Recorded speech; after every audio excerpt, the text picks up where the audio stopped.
Bismillahirrahmanirrahim. Assalamualaikum warahmatullahi wabarakatuh. Halo semuanya, kami dari kelompok 3 akan mempresentasikan hasil dari review jurnal kami. Perkenalkan, saya Tri Ain Elita dengan NIM 21101169. Saya Nur Hikmah dengan NIM 21101083. Saya Jacinta Felia Putri dengan NIM 21101081. Dan saya Cecilia Banda dengan NIM 21101082. So, Check it out. baik, bismillahirrahmanirrahim. Kami dari kelompok 3 akan presentasikan review jurnal yaitu potensi pengembangan minyak daun cengkeh sebagai komoditas ekspor di Maluku. Nah, minyak cengkeh merupakan salah satu minyak siri yang mana permintaan ini cukup tinggi di pasar internasional. Yang mana minyak cengkeh ini dihasilkan dari proses distilasi uap atau penyulingan dari bagian tangkai, daun maupun bunga cengkeh itu sendiri. Nah, cengkeh ini merupakan tanaman rempah yang asli berasal dari Maluku Utara atau Kepulauan Maluku, yang mana saat ini telah diperdagangkan dan dibudidayakan secara turun-temurun dalam bentuk perkebunan rakyat. Nah, Indonesia merupakan pemasok utama minyak cengkeh ini untuk pasar India dan Arab Saudi. Namun, selain itu, Indonesia juga melakukan ekspor minyak cengkeh ini ke negara seperti Vietnam, Pakistan, Bangladesh, Amerika Serikat, serta Uni Emirat Arab. Nah, kalau kita lihat berdasarkan dari ketersediaan bahan baku, teknologi, nilai jual, peluang pasar minyak cengkeh dan turunannya, kesempatan kerja, dan peningkatan pendapatan masyarakat, minyak cengkeh ini sangat berpeluang untuk dikembangkan di Maluku karena potensinya yang sangat besar. Nah, selanjutnya, bagaimana potensi produksi dari tanaman cengkeh ini di daerah Maluku. Berdasarkan pendekatan zona agroekologi atau ZAE, lahan yang tersedia di pengembangan tanaman perkebunan di daerah Maluku itu, yang mana di dalamnya termasuk cengkeh, itu mencapai 871.000 hektar, yang mana dari luasnya daerah tersebut, yang saat ini dimanfaatkan untuk tanaman cengkeh itu sendiri, itu hanya berkisar 36.042 hektar, yang mana komposisinya itu merupakan seluruh itu merupakan dari hasil perkebunan rakyat, yang mana 10% dari lahan tersebut itu belum dapat menghasilkan minyak.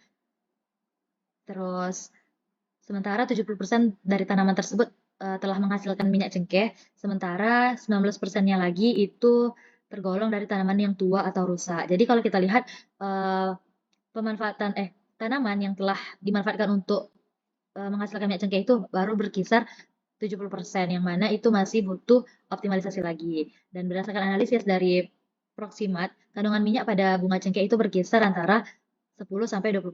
Sementara pada tangkai cengkeh itu hanya berkisar 5-10%, dan pada daun cengkeh itu hanya berkisar 1-4%. Yang mana bisa kita lihat bahwa bagian dari tanaman cengkeh yang menghasilkan minyak paling banyak itu berasal dari bunga cengkehnya sendiri. Gitu. Nah, kendala apa yang ada dari pengolahan minyak cengkeh ini, karena yang pertama itu cengkeh itu diperdagangkan di Maluku itu umumnya masih bersifat berupa bunga kering, bukan minyak daun cengkeh gitu. Jadi masih bahan mentahnya. Dan juga pemasaran minyak cengkeh ini belum tertata dalam satu sistem karena belum adanya koperasi yang menangani. Misalnya belum ada lembaga khusus yang atau pabrik atau perusahaan yang menangani langsung, karena sejauh ini tanaman cengkeh yang ada di Maluku itu dikelola dalam yang masih bersifat perkebunan rakyat. Nah, cara untuk meningkatkan produktivitasnya, salah satu parameternya adalah dengan memperhatikan besarnya penutupan tajuk atau kanopi di perkebunan cengkeh itu sendiri. Karena penutupan tajuk ini berhubungan langsung dengan banyaknya cabang atau tangkai yang dihasilkan dari tanaman tersebut. Kalau kita lihat, jika kanopi yang ada di perkebunan tersebut kurang dari 50%, maka percabangan yang hilang itu melebihi dari 50%. Sementara jika kanopi di perkebunan tersebut 50-80%, maka percabangan yang hilang itu lebih sedikit, itu hanya berkisar 20-50%. Sementara jika kanopi yang ada di perkebunan tersebut mencapai lebih dari 80%, maka percabangan hilang itu sangat sedikit, itu hanya berkisar kurang dari 20%, yang mana jika sedikitnya percabangan yang hilang, maka tangkai yang dihasilkan dari tanaman kanopi itu akan semakin banyak dan akan menghasilkan semakin banyak minyak gitu. Selanjutnya, dari segi pemanfaatan teknologi, minyak daun cengkeh ini diperoleh dari hasil distilasi uap daun cengkeh yang sudah gugur. Yang mana di Maluku petani itu melakukan penyulingan minyak daun cengkeh yang menggunakan peralatan dan teknologi yang masih sederhana. Terus, minyak cengkeh yang dihasilkan melalui proses penyulingan distilasi uap itu berasal dari baik itu daun maupun dari tangkai bunganya. Nah, minyak yang dihasilkan dari penyulingan yang bersifat sederhana tadi itu hanya berupa minyak daun cengkeh yang kasar dengan rendaman itu berkisar 2%, yang mana warnanya juga masih berwarna hitam kecoklatan sehingga nilai jualnya masih rendah. Nah, namun minyak ini dapat ditingkatkan kemurniannya melalui proses penyulingan ulang atau disebut redistilasi, terus bisa juga melalui adsorpsi dan juga bisa melalui pengkelatan. Namun, pemurnian minyak daun cengkeh itu cara terbaiknya itu adalah melalui pengkelatan yang menggunakan etilendiamin tetraasetat atau EDTA dengan konsentrasi 1,5% dan mengadukkan selama 90 menit. Maka, minyak daun cengkeh yang dihasilkan itu memiliki kemurnian dengan tingkat kejernihan itu hampir 100%, yaitu 94,46%, yang mana dengan angka kejernihan segitu nilai jualnya jadi lebih tinggi.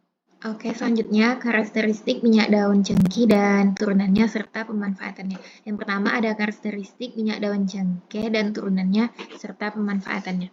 Jadi, minyak daun cengkeh itu berwarna kuning pucat, tapi bila terkena cahaya matahari berubah menjadi coklat.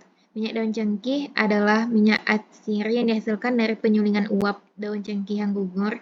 Minyak ini tuh memiliki warna kuning tua hingga coklat tua. Bau khas cengkeh dan rasa yang pedas. Minyak daun cengkeh mengandung eugenol sebagai komponen utama, yaitu sekitar 75-90%.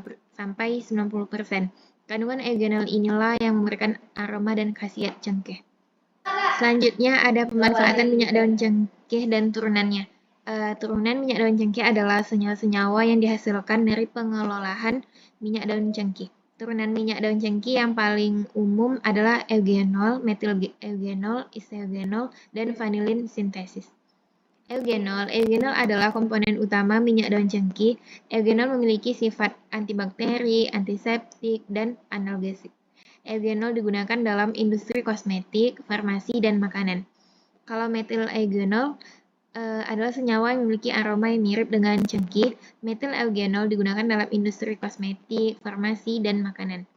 Kalau isoeugenol, senyawa yang memiliki sifat antibakteri, anti jamur. Ini juga isoeugenol digunakan dalam industri kosmetik, farmasi, dan makanan. Yang terakhir ada vanilin sintetis, senyawa yang memiliki aroma vanili. Vanilin sintetis digunakan dalam industri makanan, minuman, dan kosmetik. Baik teman-teman, sekarang kita masuk kepada nilai ekonomi, pasar, dan juga pembiayaan. Nah, nilai ekonomi ekspor minyak daun cengkeh di Maluku dapat dilihat dari kontribusinya terhadap pendapatan daerah dan nasional. Sedangkan analisis pasar melibatkan identifikasi permintaan global, tren konsumen, dan potensi pesaing. Dan yang terakhir, ada pembiayaan usaha, yang mana itu bisa mencakup sumber daya lokal, investasi asing, atau skema pembiayaan pemerintah untuk mendorong pengembangan industri tersebut. Oke, next, sekarang kita masuk kepada rantai pemasaran.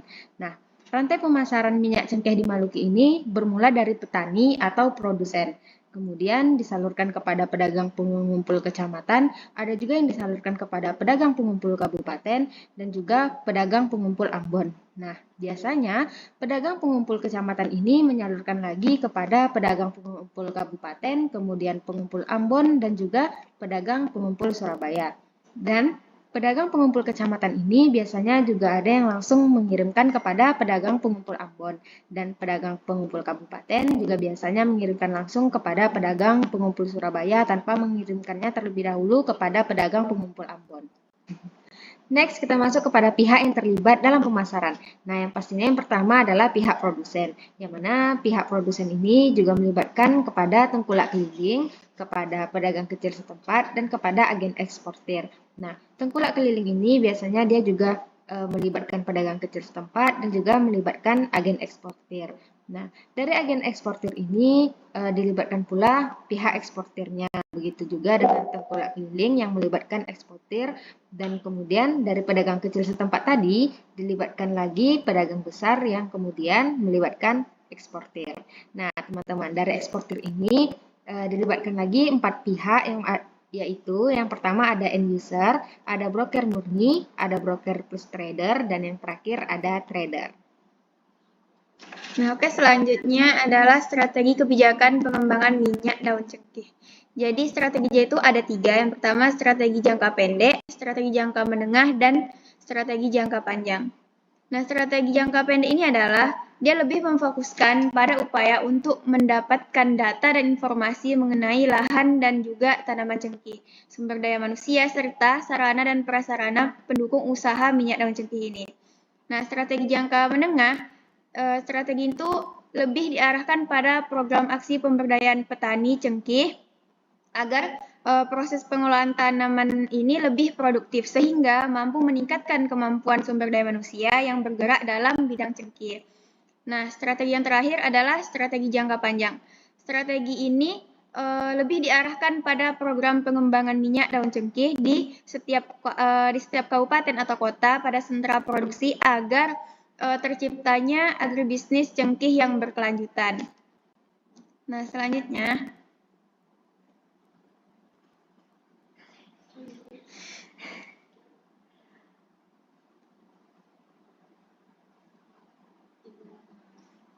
selanjutnya kesimpulan. Nah, jadi minyak daun cengkeh ini merupakan komoditas ekspor dan bisa menjadi sumber pendapatan asli dari masing-masing daerah. Indonesia memasok lebih dari 60% minyak daun cengkeh ke pasar dunia dengan nilai jual yang cukup tinggi. Contohnya Maluku ini. Maluku memiliki area tanaman cengkeh sekitar 36.000 hektar dan potensi daun cengkeh yang gugur itu juga memiliki sekitar 93.000 triliun per tahun. Lahan yang tersedia untuk pengembangan perkebunan di Maluku ini mencapai sekitar 871.000 hektar. Penyulingan minyak daun cengkeh yang layak untuk dikembangkan dengan NPV pada tingkat suku bunga adalah sebesar 18%, lebih besar dari 0. Sedangkan internal rate of return-nya lebih besar dari tingkat suku bunga yang berlaku. Nah, jadi adapun kebijakan yang kita butuhkan saat ini adalah yang pertama, memfasilitasi modal usaha dengan tingkat bunga yang rendah tanpa agunan. Yang kedua, membangun sistem penjualan dan pembelian satu pintu. Dan terakhir, kita memerlukan memberikan kemudahan dan intensif kepada swasta agar tertarik dalam agribisnis minyak daun cengkeh ini. Nah, gimana teman-teman? Udah paham kan terkait materi yang sudah kita sampaikan tadi? Jangan lupa dipelajari ya. Semoga bermanfaat. Terima kasih. Sekian. Wassalamualaikum.